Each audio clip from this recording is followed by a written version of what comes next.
Welcome everybody. My name's Kathy and I'm from Autistic Girls Network, and we are a very tiny charity supporting autistic girls and women and their families and campaigning for earlier diagnosis. And joining me tonight, I'm delighted to welcome Holly Smale, who is a best-selling author, multi-million I should say, best-selling author. And we are going to be talking to her tonight about her new book, which she does have a copy of that she can hold up. Okay, called in the UK called the Cassandra Complex. In America it's called Cassandra in Reverse. Reese Witherspoon Book Club. And actually, I should have asked you about that, so I must remember to ask you about that and why it's got a different title. Also this, obviously. Of course, we are going to be talking about Geek Girl, and we're going to be talking about neurodiversity generally, and we're going to be talking about Netflix. I don't know how much you're allowed to talk about Netflix, but you know, a little bit we'll be talking about that. I do hope to not be interrupted by my dogs, but we'll see. As all these things, we'll see. So let's get started. And the first question, you know, is a pretty obvious one. Tell us about how you first got started in writing and how Geek Girl was born, shall we say? Well, now I understand that writing words and reading was my kind of primary special interest as a kid. So it was something that I was doing at 2-3 years old, hyperlexic.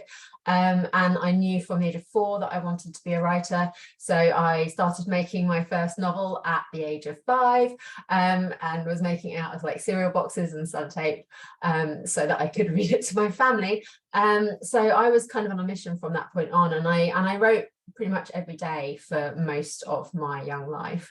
And yeah, kind of eventually stumbled on Geek Girl, which was essentially me as a teenager, who obviously now we know a lot more about me. We know why, but I was a very socially awkward but seen as weird teenage girl who struggled to make friends and communicate with the world, and remembered a lot of facts and stats, and struggled with sensory issues, all the kind of things that I just thought were part of me, but didn't kind of knew were different, but didn't know why. So yeah, I wrote Geek Girl and kind of expressed that experience and kind of to reach out and see if anyone else felt like that as well when they were younger. And apparently they did, and it did well. So yeah, that was when I was 30. It was 10 years ago now, but I was incredibly lucky. It became a bestseller, and yeah, being turned into a Netflix show now. So that was kind of my first experience of writing. I guess I was lucky with that. And presumably that was a bit of a shock that it was such a bestseller. Yeah, it wasn't supposed to be. Like, it wasn't, you know, I didn't get one of those like kind of new headline book deals. I wasn't, you know, going to be seen as the next big star, but it just started growing through word of mouth, and kids were coming into bookshops and saying, actually, I really loved it. I connected with it. It felt like me, or it felt like my friend. And I felt like it was, I didn't even notice, to be honest. No one was telling me anything. So it was a huge shock when, like, I think about 9 months in, someone tapped me on the shoulder and went, by the way, did you know you're the biggest selling teen book of the year? And I was like, oh, okay, well, I've been not paying attention then. So yeah, it was an incredible experience, and I just feel incredibly lucky that I didn't have to, that I had that much luck or success with my first novel, because that is very rare and very special. Yeah, okay, we're going to come back to Geek Girl, and we're going to come back to kind of the success of the first novel, but I just wanted to touch on what you said about hyperlexia. There might be some people here who don't know what hyperlexia is, so perhaps we could go into that a little bit. But also, this is something I feel quite strongly about, because I'm also hyperlexic, and it always gets left off any lists of neurodivergence, and people kind of think, oh, hyperlexia is a good thing, so we don't count hyperlexia. Hyperlexia is just as much a part of neurodivergence as dyslexia is. It's just, you know, different spectrum, different part of the spectrum. But yeah, I mean, I read the Odyssey and the Iliad and the Aeneid when I was 10, you know, and I didn't know that at 10 it was unusual to go to the library and get those books out and read them for pleasure. I got Pride and Prejudice out of the library when I was 10, and I'm not gonna lie to you, there was a lot I didn't understand because I was 10. So I was like, okay, this man and woman thing is very confusing. You know, the whole romance element of it, and the social, I mean, it was fascinating, but yeah, I could read the words. I didn't necessarily completely grasp the comedy. I didn't completely grasp the you know, the nuance of it, but yeah, same. And it was something that was picked up at school, but nobody really sort of said anything about it, or, you know, it was never a big deal, was never made of it. It was just like, Holly's very good at reading and writing at an extraordinarily young age. But yeah, I mean, to be honest, I'm not even very good at describing what it is. It's just like extremely early ability with words, right?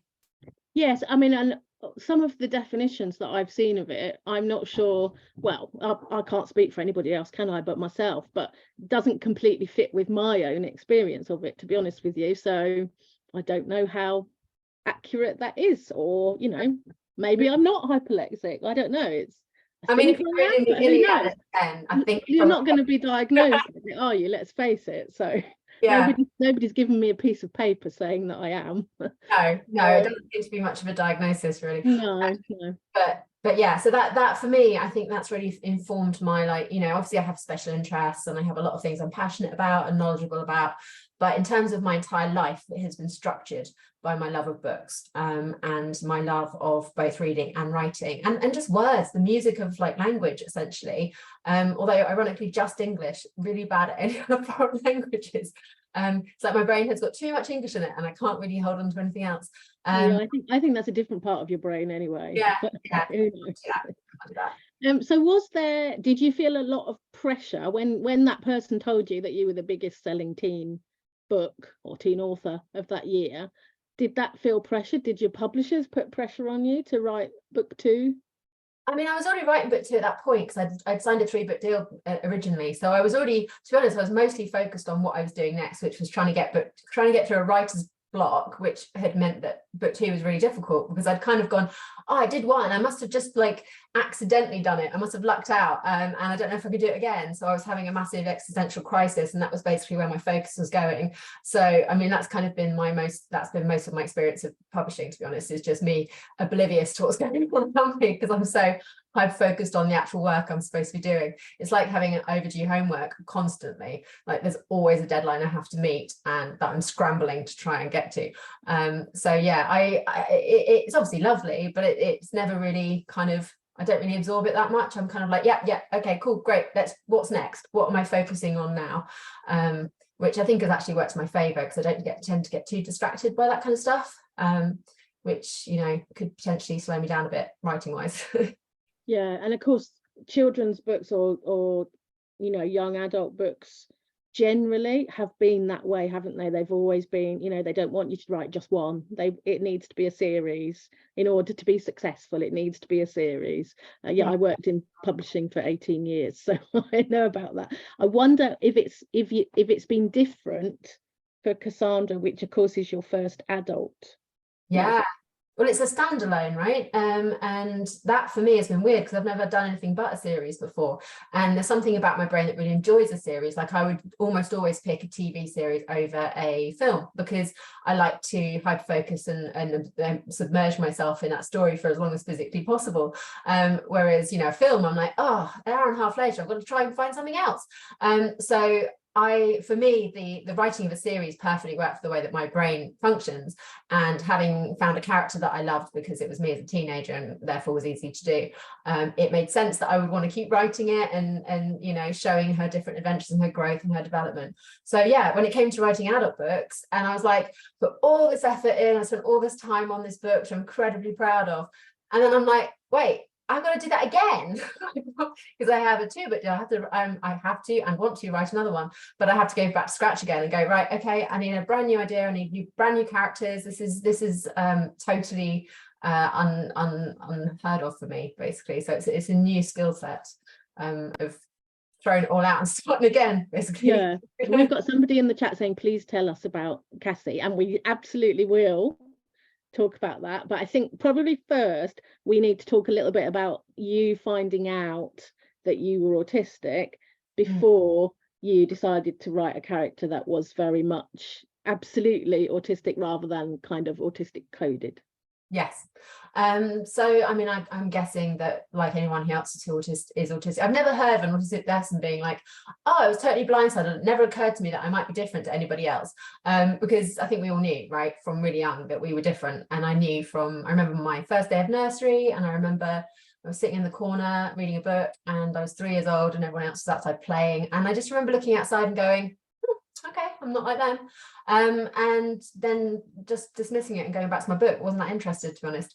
And then obviously the shame started when I got to school, and it was pointed out how different I was, and everything. I started being pulled apart. Everything I did and said, and the way I sat, everything was just being just dissected by other kids and adults. So I spent my entire life knowing I was different and struggling in all the ways that we do, but not knowing there was a word for it. And then Geek Girl kind of came out, and she's not really autistic coded because she has every single identifying characteristic of being autistic.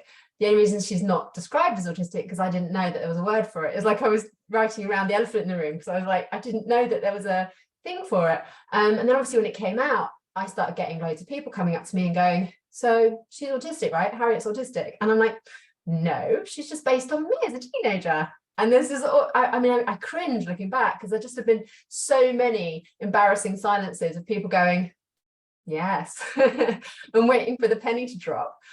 So over and over and over and over again, I was getting this like kind of these questions that were about autism and me pushing back. And to be honest, there was a part of me, I think, that deep down, you know, this is 10 years ago, that was scared because I was like, what would that mean? Would that, you know, my entire identity, everything I know about myself would change.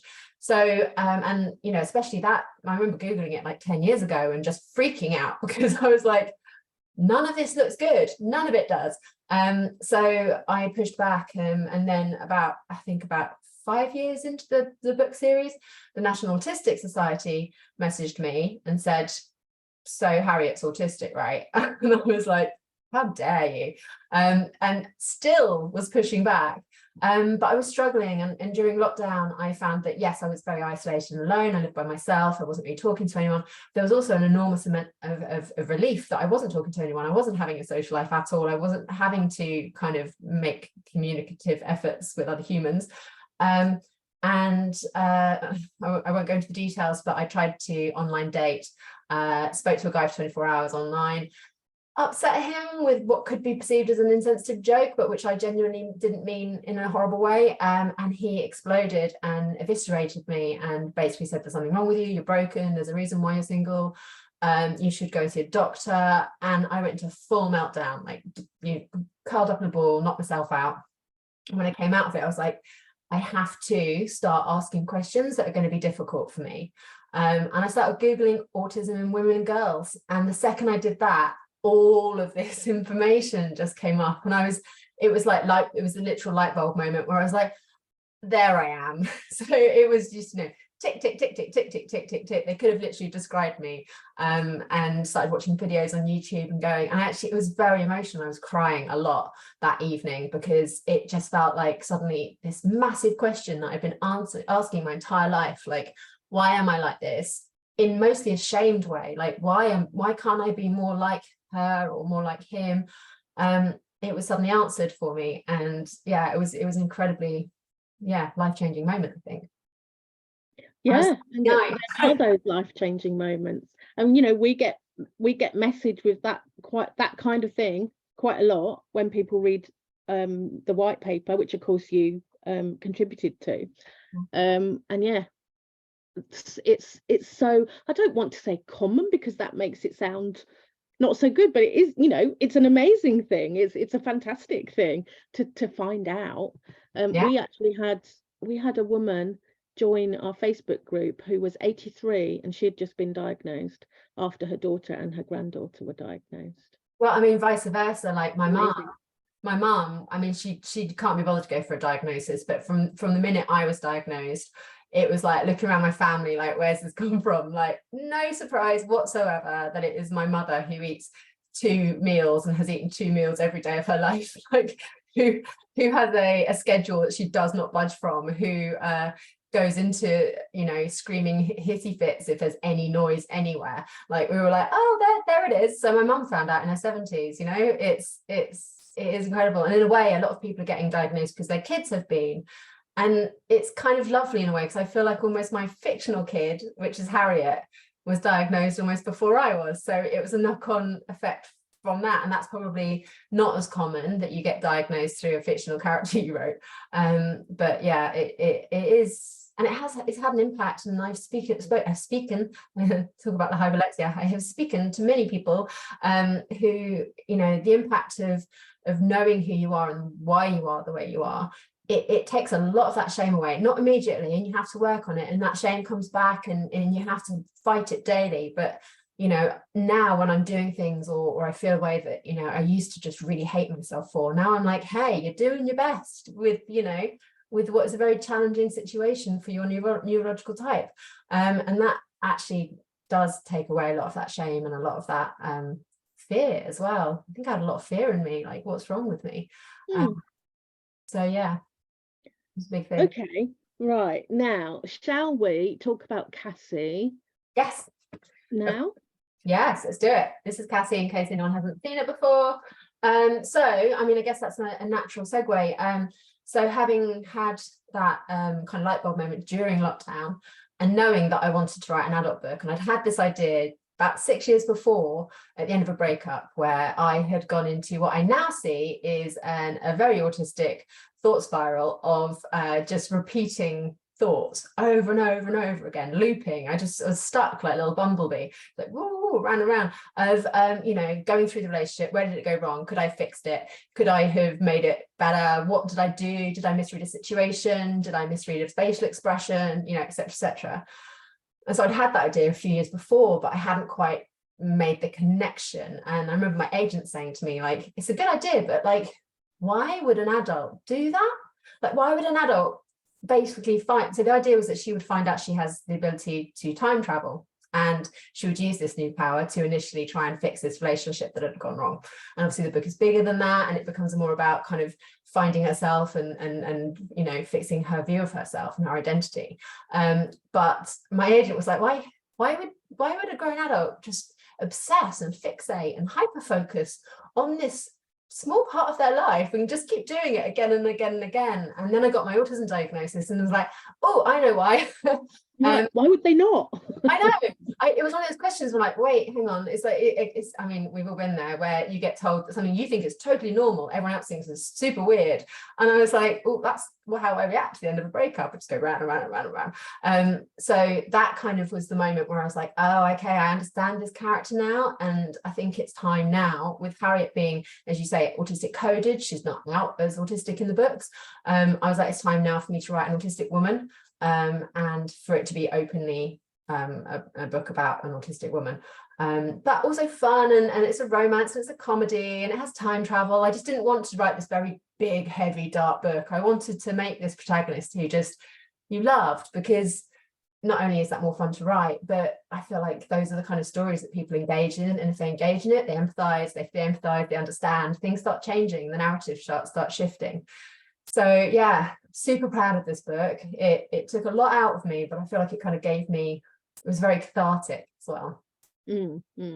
So I read a kind of review of it, which said that Cassie has a witty and astute internal monologue, and I was just wondering whether that was kind of your internal monologue, and at what point you realized that not everybody has an internal monologue. It's one of those things, isn't it? You either know or you don't know. Yeah. Well, I mean, yes, it is my internal monologue, to the point where the people who really know me are like, wow, it's like reading your diary. And like my sister, who is recently diagnosed ADHD, she was like, I never quite understood why your brain worked the way it did. She said, and it's been a revelation reading your book. Suddenly I'm like, oh, the weird shit you do isn't just weird shit for no reason. And I'm like, obviously not. I'm human. I have logic behind it. I have more logic than most humans, to be honest. So the people who know me really well have seen that. The people who don't know me so well have been quite surprising. They're like, oh, well, it's kind of loosely a little bit like you. And I'm like, okay, so you don't know me very well, do you? So that's quite a divider. As for whether I'm still mind blown that other people don't have internal monologues, to be honest, because mine are so clear and so almost audible, that it's like I've got a film character in my head talking as I'm walking around, as I'm lying in bed. And sometimes I use it to my advantage, and I write chapters in my head while I'm in bed. But a lot of the time I'm like, shut up, I'm trying to think, or I'm trying to do something, and you just keep narrating at me from the background.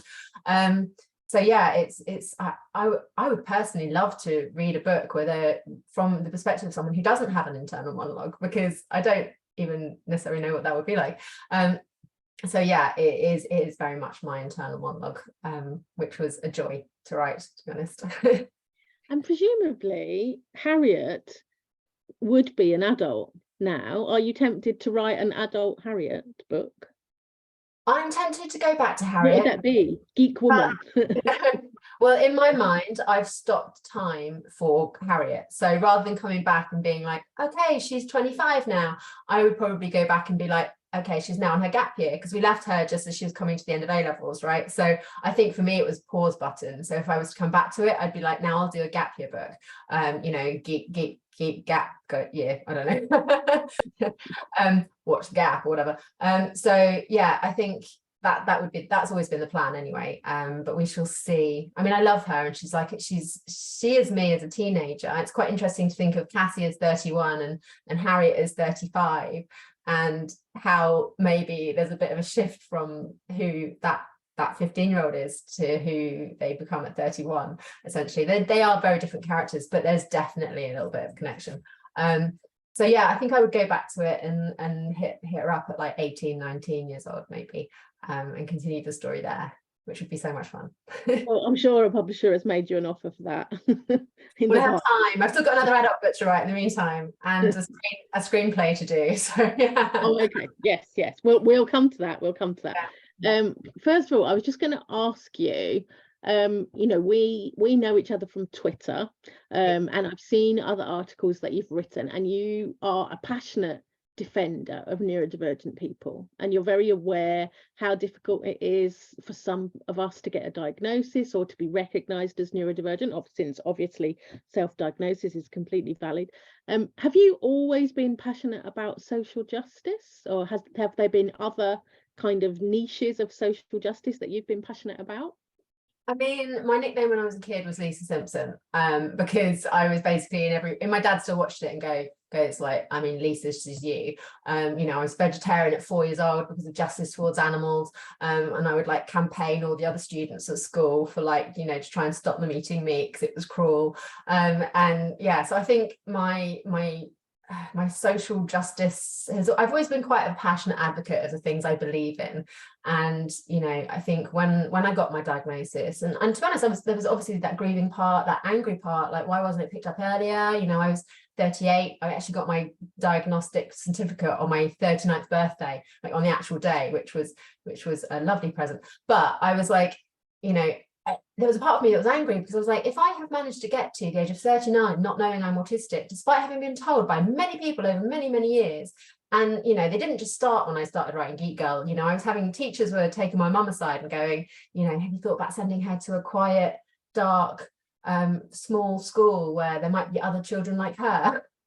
And my mum going, oof, because, you know, she's also autistic, and unless you actually tell her, she will not read between the lines.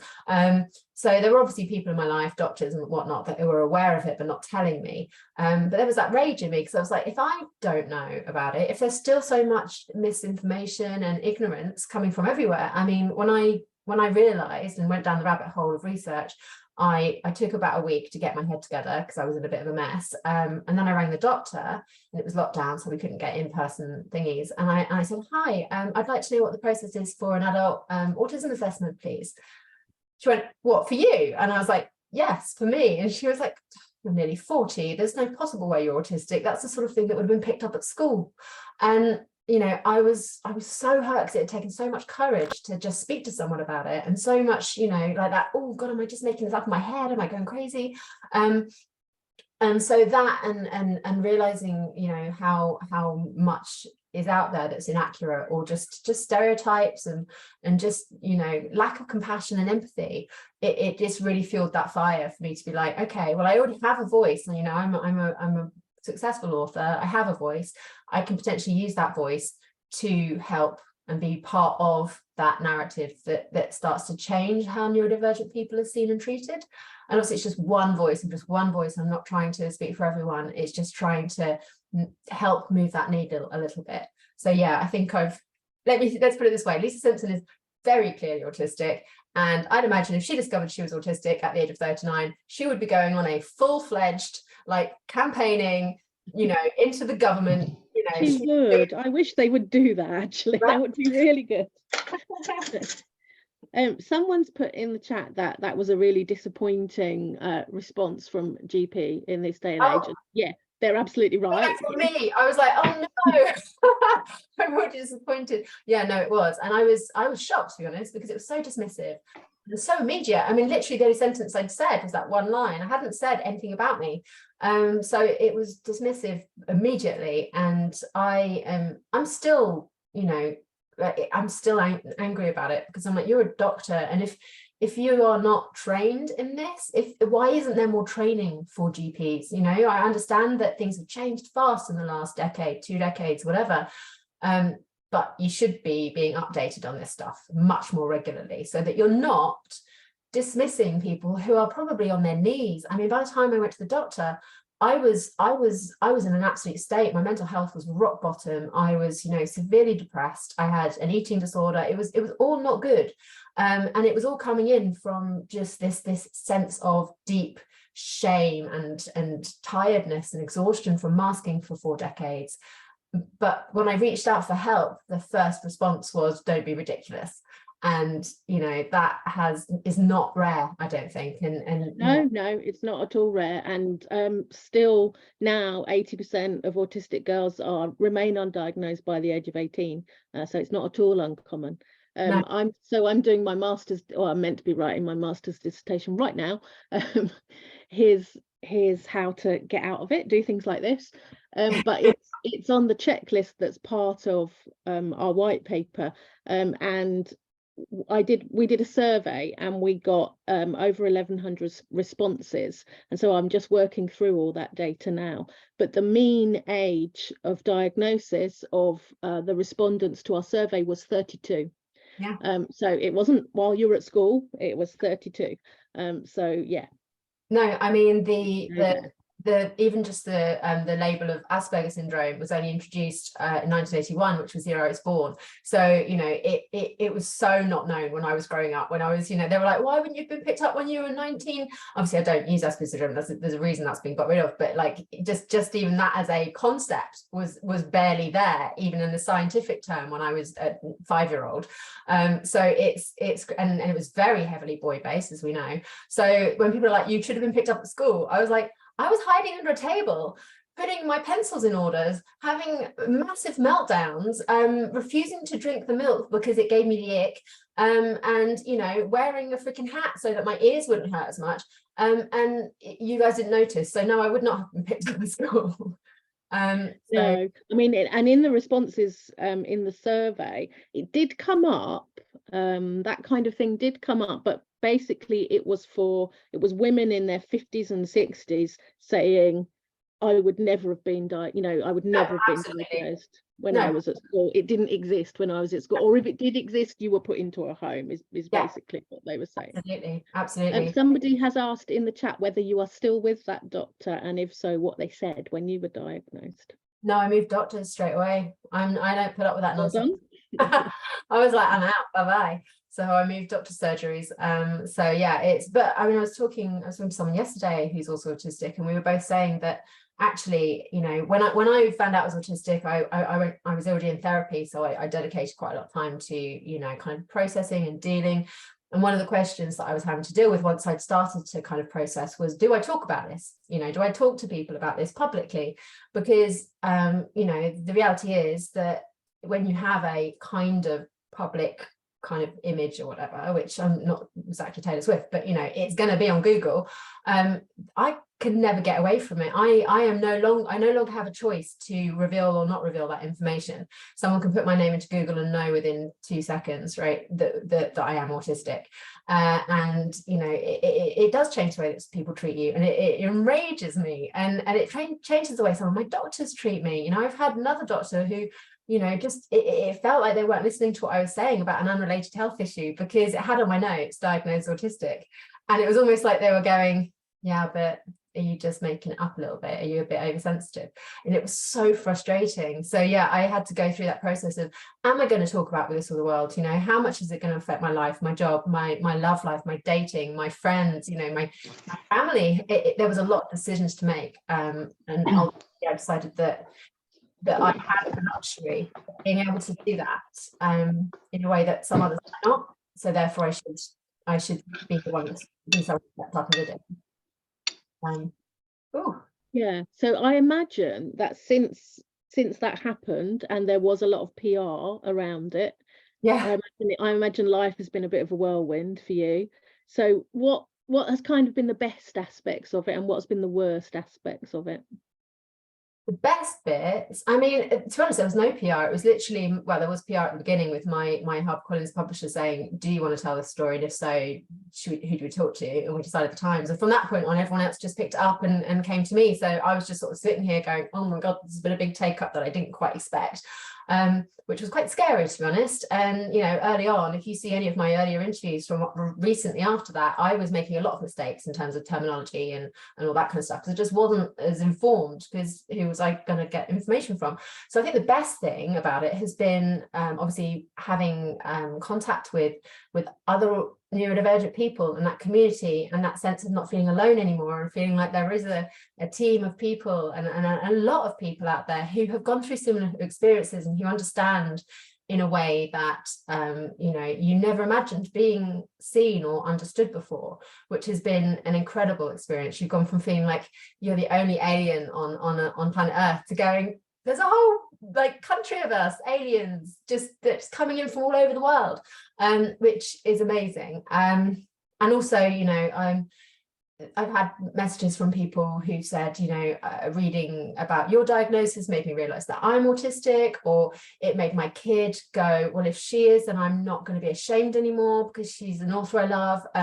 So having an impact on other people and maybe just helping them to feel like they're, you know, I don't know, just supported and shared and all that kind of stuff makes me feel very, very warm and fuzzy on the inside.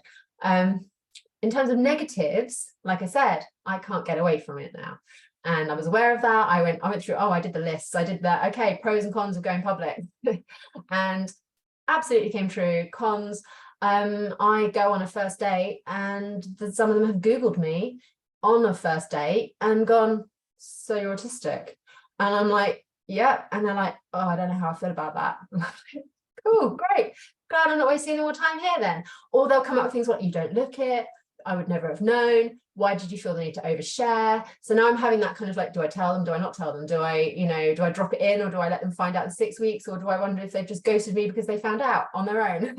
So it has affected my private life in that way, I think. But yeah, I think the benefits have far outweighed the negatives. And to be honest, anyone who can't handle that needs to straight out. Yes. I mean, it's part of you, and yeah, nothing will change that. No. Okay, let's get to the nitty-gritty then, and let's talk about Netflix. Oh, okay, nitty-gritty. Yeah, it's all happening. I think that we are very near the end of shooting the first season, so that has been amazing. And this is Geek Girl for everybody. Geek Girl. So yeah, I just feel incredibly lucky, because obviously a lot of the time what happens when books get turned into TV or film is that the author gets booted off, right? Because you're an author, you're annoying, you're going to have opinions that no one cares about, and you're just going to get in the way. So most of the time authors are like, they're like, right, great, and they'll go, we're so interested in what you think, and then they'll be like, get her out the room. So I kind of assumed that was what was going to happen, even though they were very clear at the beginning. They were like, this is a story about a neurodivergent girl, it's based on you as a teenager, you're the author, it is incredibly important that you are kept at the heart of this project, which I took with a pinch of sugar at the beginning, and it has remained true. It's been incredibly respectful. You know, I'm not just I'm an executive producer, I'm writing on it, you know, I approve every episode before it gets shot, like, you know, it's so I've been really involved. it's been exhausting, but also just joyful. It has been so fun, and I feel very, very lucky, because over the years since Geek Girl sort of came out, there were, you know, various interests from movie and TV, but some of them were really scary. Some of them were like, yeah, we'll basically just boot you off. We'll get this, like, you know, 65-year-old man to write Harriet, and you'll never see us again. So yeah, I feel like it's an incredible team. The cast is amazing. You know, everyone is just, it looks beautiful. I'm just really hoping that it, you know, brings a slightly different voice, a female neurodivergent voice to a mainstream platform, which is really, really exciting. Yeah. And of course, we've been lucky enough this year to have a kind of spark as well. Yes. So yeah, when can we expect Geek Girl on our screens? It's going to be spring next year. So yeah, hopefully, fingers crossed. But yeah, a kind of spark too. It's having representations like that matter, because, you know, for adults, brilliant. You know, we're seeing ourselves reflected when we were kids, but it really importantly for the young teenagers, they get to see themselves as not pariahs and something broken. They're like, hey, I could be cool. I'm pretty cool. And that makes a massive difference to like confidence and belief in yourself at that age, I think. So yeah, and also probably almost equally important to all their neurotypical friends or not friends, who, you know, who perhaps didn't see them as cool before, and maybe now might change their minds. That's also good. Or may just see a bit more of what it is like, and how painful it can be to be constantly ripped apart by people around you for not being quite the same. And, you know, just I genuinely believe that stories change the world, and whether that's books or TV or film, you know, it's pretty much the only way we really have of seeing what it's like to be someone else, and to have that genuine empathy. And it has a knock-on effect on the way that people treat each other. So I'm fingers crossed it's going to be amazing. But it's been so much fun so far. So yeah, and I get to have a cameo. Very exciting. Oh, that is exciting. I haven't done it yet. So we've got a question. Are the cast neurodivergent? Okay, so this is a tricky one to answer, because they are teenagers, and I am not comfortable talking about neurology of people who don't want to talk about their neurology themselves yet, if that makes sense. So I am what I'm going to say is that it has been perfectly cast. So that's all I'm going to say at this point. Okay, right. I am now going to open it up to questions from everybody. So if you've got a question that you would like to ask Holly, then pop it in the chat, and I will have a look. Oh, Melanie says, well done for holding out for Netflix. Yeah, thank you. I mean, there was one offer to turn it into an American musical, and I was like, no. At least you get to keep it British this way as well. Everyone's British, so it's going to be lovely to have like a very, you know, English type show. Yes, that is important, and I think that was nice on a kind of spark as well. Yeah, I agree. It keeps it true to the heart of it as well. So yeah, really cool. Okay. Someone says they're laughing out loud at the idea of a musical. I know, and I am not a fan of musicals as a general rule. There's a few exceptions, but don't really like them. So the idea of it becoming this, like, everyone, Harriet singing every 5 seconds, I was like, I would rather burn the rights to this book. So yeah, I mean, it's interesting, but not quite right for this one, I don't think. No, I don't think so. Okay, does anyone have any questions? You can unmic yourself, sorry, not unmic, unmute yourself if you want to say it out loud instead of typing. I'll give it a minute. Laura says, hi Holly, I'm watching with my daughter Alice, and she would like to ask, are all the bits about you in the book true, or are some bits made up? It is very much a Geek Girl, by the way. Sorry. Yes, yeah. Well, same for Cassie. Although my time traveling abilities are limited at the moment. With Geek Girl, it is very much a fiction inspired by fact. So some of the stuff is accurate. So Harriet is me, right? As a person, she's me. I also got spotted by a modelling agency when I was 15, so that part of the story also true. I did start modelling. I was also really bad at it, and some of the really key emotional moments are true. So the moment where everyone puts their hands up and says they hate Harriet in the class happened on my first day of school when I was 11, and I think I bawled buckets when I was writing that. So those elements are true. But I also want, I'm not it's not an autobiography, and I've never claimed it was. So, you know, I make up as much as I want to make up, and I, you know, fictionalize and gloss and make things exciting. So yeah, it's a blend, but it stays true to the heart of who I was when I was 15 at all points. Okay. Roy says, were your parents supportive of you growing up? When I said to anything to my parents, they were negative about it. Yeah, though, I mean, my parents are a little bit, I mean, they're both neurodivergent, so they're a little bit, you know, bonkers anyway, so they have their own way of doing things. They were incredibly supportive. Specifically my mum with my writing, she was amazing. She used to keep everything I wrote, and she was just always really encouraging me to write stories. So they were really supportive. And when it came to my autism diagnosis, there was a bit of I think shock or surprise, and a bit of like, no, you're making, this is one of those Holly things. And I'm like, when have I ever been wrong about anything though? I'm like, this is my gift, as I'm always right. Yeah, so but they were really, really amazing. So my dad is proud as punch now. He'll text me and be like, I just heard you on the radio and my friends are so impressed. And yeah, so I've been lucky with some supportive parents.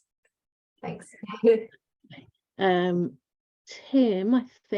Tim says, hi Holly, I'm watching with my daughter.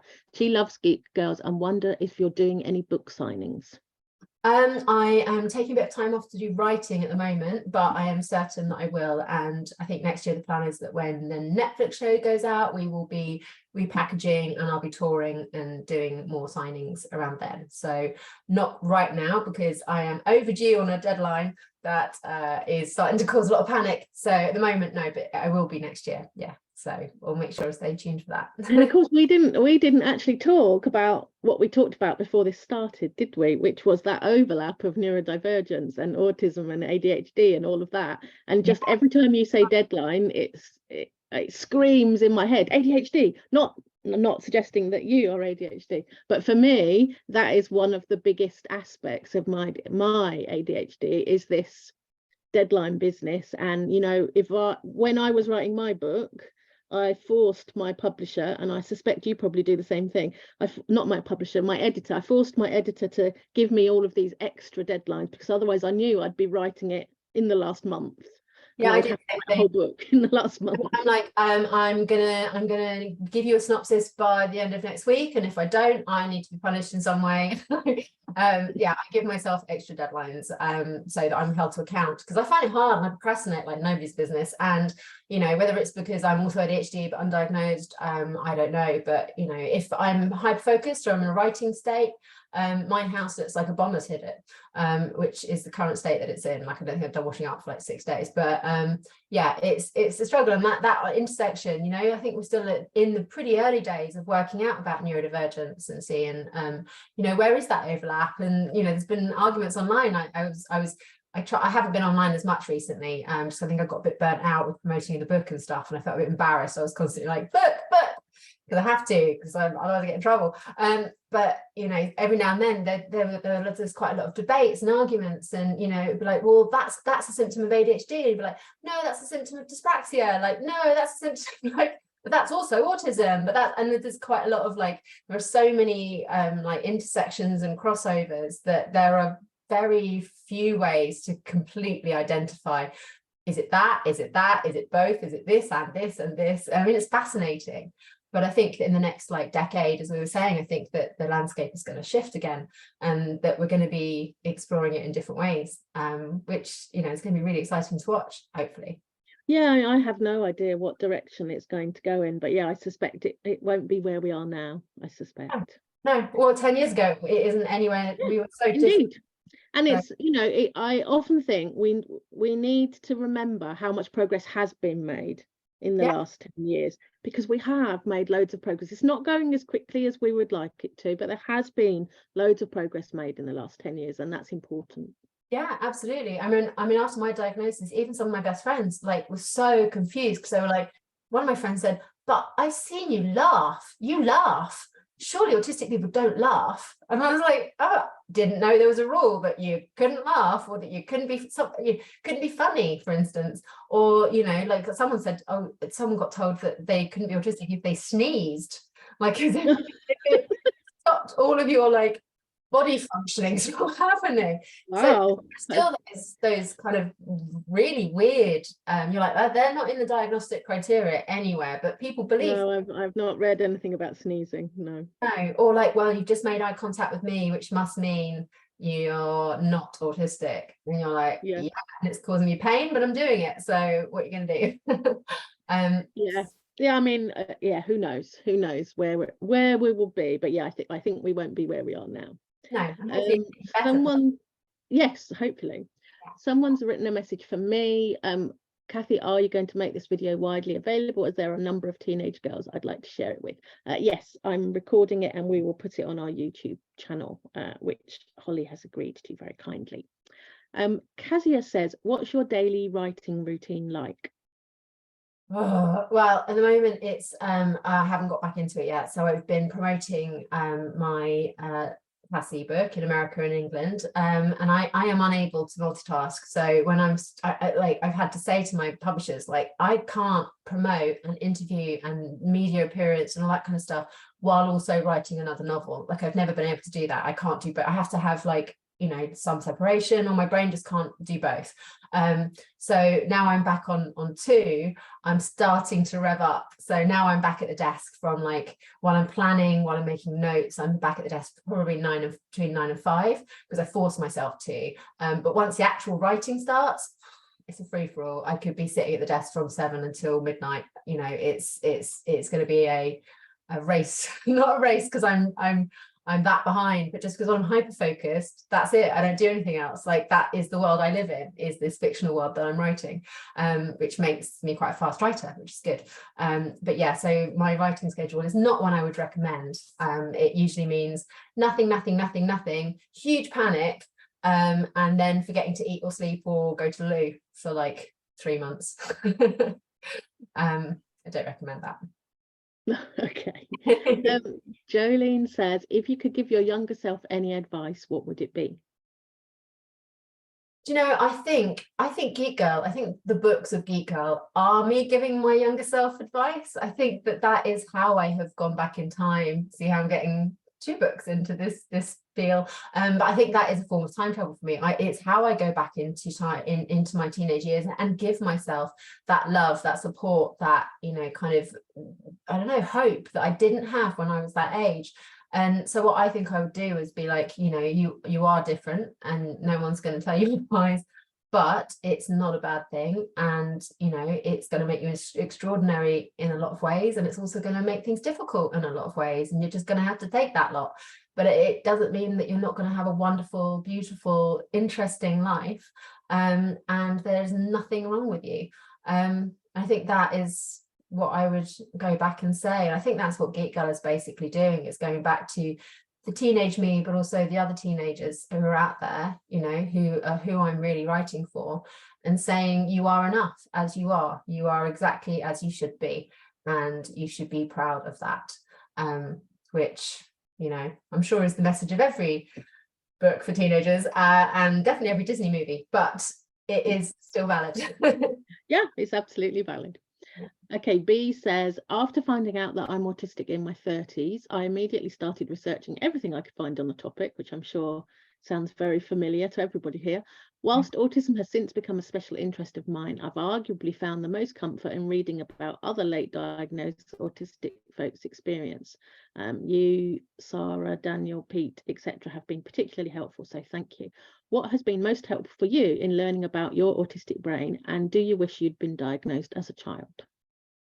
I think helpful for me has been, again, being part of that community. You know, I'm lucky that I'm friends with Sarah, and you know, we can share those experiences in a way that other people might not get if they're not also neurodivergent. So I feel like that's been incredibly powerful, and also reading other people's accounts, and there's such a beauty to it, because you're like, I thought it was just me, and no, it's not. All those details that you think are just you being weird are shared by all of us, which means it's not weird. So I think that has been like an amazing part of it. What was the second part of that question? Totally lost it. Do you wish you'd been diagnosed as a child? Yes. Do you know what, if I think people should, the earlier diagnosis, the better. I think we all agree with that, right? Mostly we agree with that, because knowing who you are, and I'm not going to go into personal details that reveal things about people who obviously don't want to be revealed, but people close to me who are very young, very clearly neurodivergent and aware of it, and the difference is huge. They'll just be like, hey, that's just me, which is so lovely to see. So yes, obviously on a hypothetical basis, it would be great to be diagnosed earlier, and I think I would have escaped a lot of pain.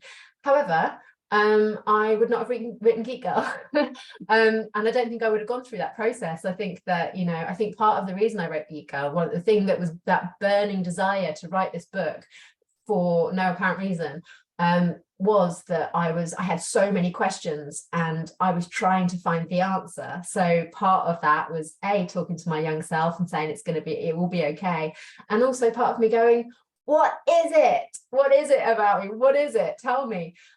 So I think that I would never have ended up where I am now had I been diagnosed when I was younger. I would probably be quite different. I probably wouldn't have needed quite as much therapy, but I don't want to be fatalistic. I think for me, it worked out okay. I wish I could undo some of the damage and trauma, but I'm working on it. And I do feel lucky that I've ended up where I've ended up.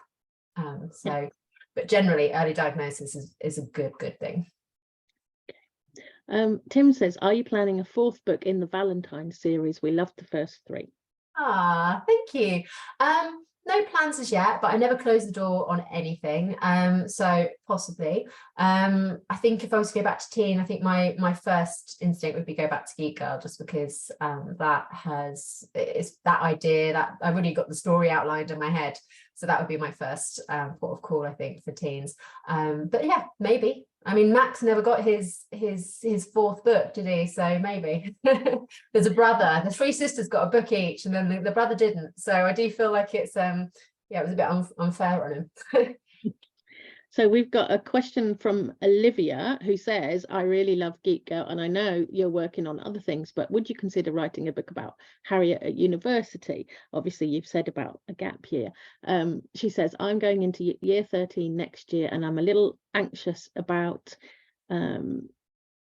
everything, and I haven't found any books from the perspective of an autistic girl at university, but I think it would really help.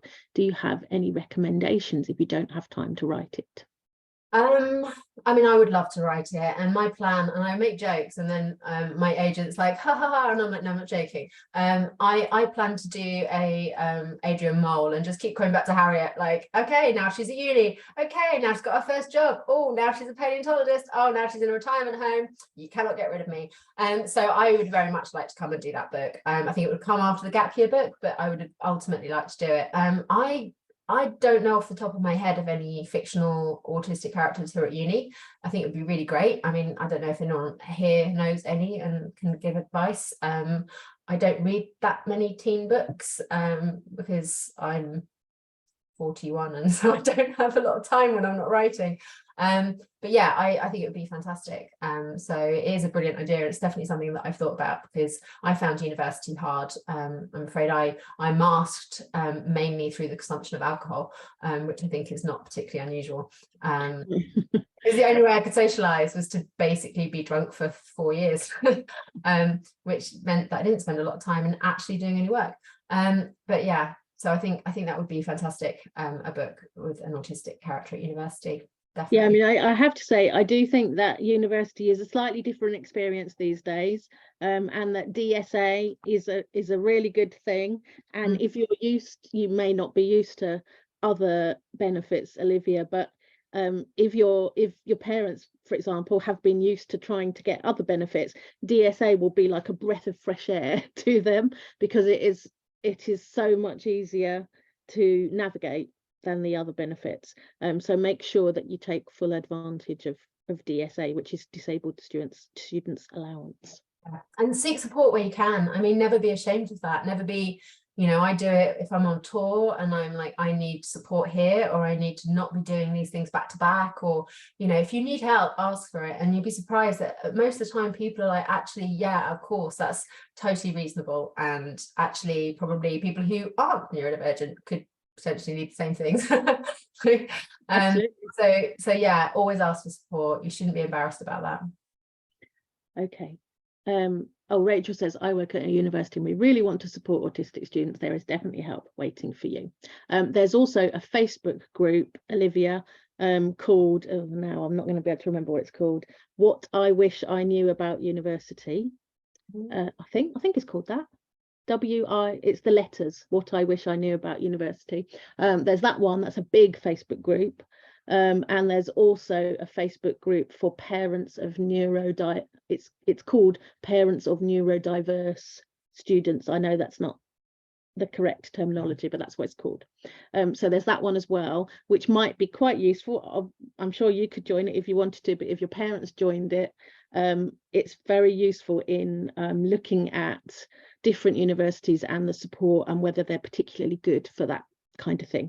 So that's quite a good one. And there's loads of threads on that other Facebook group. I don't know if there are any guides that are just like what it's like to be at university, because even if it's not about autistic people, just having that kind of guideline, if you like, I would have loved it. It would have been like, okay, this is what socializing elements are going to be, this is what you're going to need to do in like food, you know, and halls, and how can you avoid it, and how can you, but it's much better now, because, you know, when I went to university, which admittedly was a long time ago, so I'm very, very old, you didn't know anything before you went. You didn't know anything at all about it, whereas now, you know, you join before you go, you join a WhatsApp group or a Facebook group for your hall of residence and everything like that, so it's much easier to find out what's going to happen, which is good. Right, I'm going to leave it there because it is 9 o'clock and it is time to finish and let Holly go away and, you know, catch up with her writing. I'm sure she's going to do that at 9 o'clock at night. And everybody else, thank you for joining us. I'm very relieved that the dogs didn't interrupt us, so that's also good. And I will get this up. If somebody else needs to watch it, I will get this up on YouTube quickly. And thanks to Holly for and thank you too, it's brilliant. And thanks everyone for being like listening. It's been really, I'm really grateful for you. Okay, everybody, night. Bye. Bye.